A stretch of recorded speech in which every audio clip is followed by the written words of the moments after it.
ఒక మనిషికి దెయ్యం పట్టడం, దెయ్యాల ఇల్లులు లేదా ఒక హాంటెడ్ అపార్ట్మెంట్ ఉండడం ఇవన్నీ మీరు ఇంతకు ముందే విని ఉంటారు. కానీ ఇప్పుడు మీకు రాజస్థాన్లో ఒక కంప్లీట్ విలేజ్ మొత్తం భూతాలు, ప్రేతాలు, ఆత్మలు నివసిస్తున్నాయని చెప్తే మీ రియాక్షన్ ఏంటి? ఈ వీడియోని చివరి వరకు చూడండి. ఎందుకంటే ఈరోజు నేను ఇండియాలోనే అత్యంత భయంకరమైన ప్రదేశాలలో ఒక దాని గురించి చెప్పబోతున్నాను. రాజస్థాన్ని ప్రత్యేకంగా చూస్తే అక్కడ అనేక హాంటెడ్ కథలు, భూతాలు, ఆత్మలు ఉన్నాయని నమ్ముతారు. అలాంటి రాజస్థాన్లో ఆల్వార్ జిల్లాలో ఒక కోట ఉంది. దాని పేరు బాంగర్ ఫోర్ట్. దీని గురించి మీరు ఇప్పటికే విని ఉంటారు. ఆ కోట బయట ఒక బోర్డు ఉంటుంది. దాంట్లో స్పష్టంగా రాసి ఉంటుంది, సూర్యాస్తమయం తర్వాత ఎట్టి పరిస్థితుల్లోనూ ఈ కోటలోకి ప్రవేశించకూడదు అని. ఇప్పటికీ మీరు బాంగర్ ఫోర్ట్ కథ విని భయంకరంగా అనిపించకపోతే ఇప్పుడు చెప్పేది అంతకంటే భయంకరంగా ఉంటుంది. ఈ వీడియోలో నేను మీకు ఒక ఆలయం గురించి చెప్పబోతున్నాను. అక్కడ భూతాలను వెళ్ళగొట్టే ప్రక్రియ అంటే ఎక్సార్సిజం జరుగుతుంది. మెహందీపూర్ బాలాజీ రాజస్థాన్లోని డోసా జిల్లాలో ఉన్న ఒక హిందూ ఆలయం. ఇక్కడ హనుమంతుణ్ణి పూజిస్తారు. హనుమాన్ని బాలాజీ అని కూడా పిలుస్తారు. అందుకే ఈ ఆలయానికి బాలాజీ ఆలయం అనే పేరు వచ్చింది. ఇక్కడ పూజ చేయిస్తే శరీరంలో ఉన్న భూతాలు, ప్రేతాలు బయటికి వెళ్తాయని నమ్మకం. నార్మల్గా మీరు ఏ ఆలయానికి వెళ్ళినా గంటలు, ఆరతులు, మంత్రాల శబ్దాలు వినిపిస్తాయి. కానీ ఈ ఆలయంలో మాత్రం భిన్నంగా ఉంటుంది. ఇక్కడ బాధితుల కేకలు తప్ప మరే శబ్దాలు వినిపించవు. ఈ ఆలయంలో మొత్తం 4 గదులు ఉన్నాయి. మొదటి 2 గదుల్లో హనుమాన్ ఇంకా భైరవ దేవుళ్ళ విగ్రహాలు ఉంటాయి. కానీ చివరి హాల్లో చాలా భయంకరంగా ఉంటుంది. అక్కడ బాధితులు తమ తలను కొట్టుకుంటూ అరుస్తూ కనిపిస్తారు. ఇంకా భయంకరమైన విషయం ఏంటంటే కొన్నిసార్లు పూజారులు వాళ్ళని కొడతారు, కొన్నిసార్లు వేడి నీళ్లు పోస్తారు, మరికొన్నిసార్లు పైకప్పు నుండి వేలాడదీస్తారు.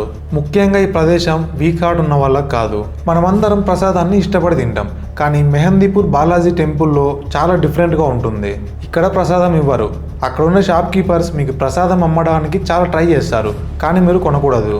వాళ్ళు ఇచ్చిన ఐటమ్స్లో మీరు తీసుకోవాల్సింది ఒక్కటే, నల్లగా బ్లాక్ కలర్లో బాల్ టైప్లో ఉంటుంది. దాన్ని తీసుకుని డైరెక్ట్గా అగ్గిలో పడేయాలి. ఇలా చేయకపోతే దురదృష్టం వస్తుందని నమ్మకం. ఇక్కడ దొరికే ఏ ఆహార పదార్థాన్ని కూడా తినకూడదని చెప్తారు. హనుమాన్ని మనం సంకట మోచన అని పిలుస్తాం, అంటే సమస్యలను తొలగించేవాడు. ఆ నల్ల బంతిని 5 సార్లు శరీరం చుట్టూ తిప్పి ఆ తర్వాత అగ్నిలో పడేయాలని అక్కడుండే వాళ్ళు నమ్ముతారు. ఇలా చేసిన తర్వాత చాలా మంది వాళ్ళ శరీరంలో ఇంకా చుట్టుపక్కల ఉండే పరిసరాల్లో ఒక లైట్ ఫీలింగ్ వచ్చిందని అంటారు. మీరు ఈ ఆలయం నుంచి బయటకు వచ్చిన తర్వాత మీరు ఖచ్చితంగా ఒకటి గుర్తుపెట్టుకోండి, ఇక్కడ ఇచ్చే దేన్ని కూడా మీరు తినకూడదు.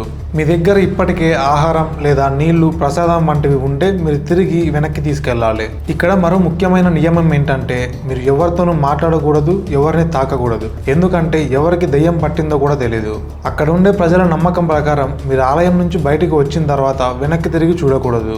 ఇలా చేస్తే మీకు కూడా అలాగే జరుగుతుందని అక్కడ ఉండే వాళ్ళు నమ్ముతారు. అలాగే ఆలయం నుంచి బయటకు వచ్చాక గ్రామాన్ని పూర్తిగా వదిలే వరకు ఒక్క చుక్క నీళ్లు కూడా తాగకూడదని చెప్తారు.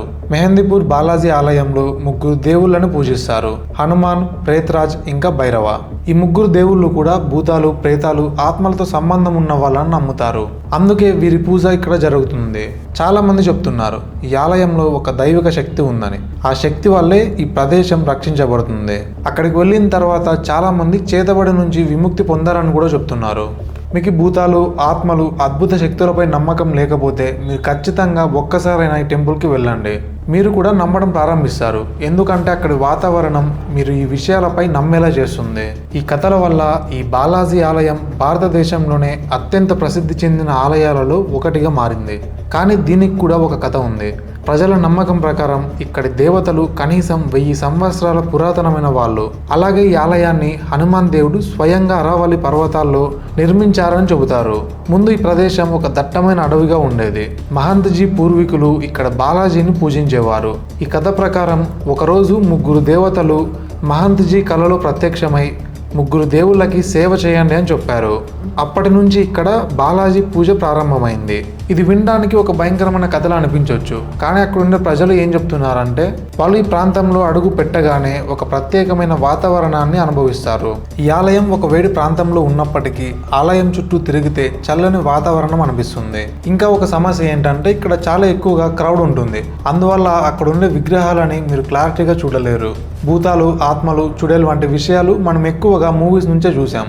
కానీ సినిమాలను పక్కన పెట్టిన ప్రపంచవ్యాప్తంగా ఈ విషయాలు నిజంగానే ఉన్నాయని చాలా మంది నమ్ముతారు. మన దేశంలో కూడా పెద్ద మొత్తంలో ప్రజలు ఈ విషయాన్ని నిజమని నమ్ముతారు. ఇన్ఫ్యాక్ట్ కొన్ని రిలీజియన్స్ కూడా చెప్తున్నాయి హ్యూమన్స్ పొసెస్డ్ అవ్వచ్చు అని. ఉదాహరణకు బైబిల్లో జీసస్ క్రైస్ట్ డెమానిక్ స్పిరిట్ను బయటికి పంపిన సందర్భాలు ఉన్నాయి. ఇప్పుడు శాస్త్రవేత్తల అభిప్రాయాలు కూడా వేర్వేరుగా ఉన్నాయి. కొంతమంది ఇది కేవలం భ్రమ మాత్రమే అంటారు. మరికొందరు ఇవన్నీ నిజమే, సైన్స్ కూడా ఎక్స్ప్లెయిన్ చేయలేని విషయాలు చాలా ఉన్నాయని అంటారు. మీరు ఇవన్నీ నమ్ముతారా లేదా కేవలం కథలే అని అనుకుంటారా? మీ ఒపీనియన్ని కామెంట్స్లో చెప్పండి. అలాగే మీ దగ్గరున్న హాంటెడ్ స్టోరీస్ని కూడా షేర్ చేసుకోండి. ఇంకా ఈ ఛానల్లో మీరు నెక్స్ట్ ఏ టైప్ ఆఫ్ వీడియోస్ చూడాలనుకుంటున్నారో కూడా చెప్పండి. And finally like and subscribe చేసి వీడియోని హైప్ చేయండి.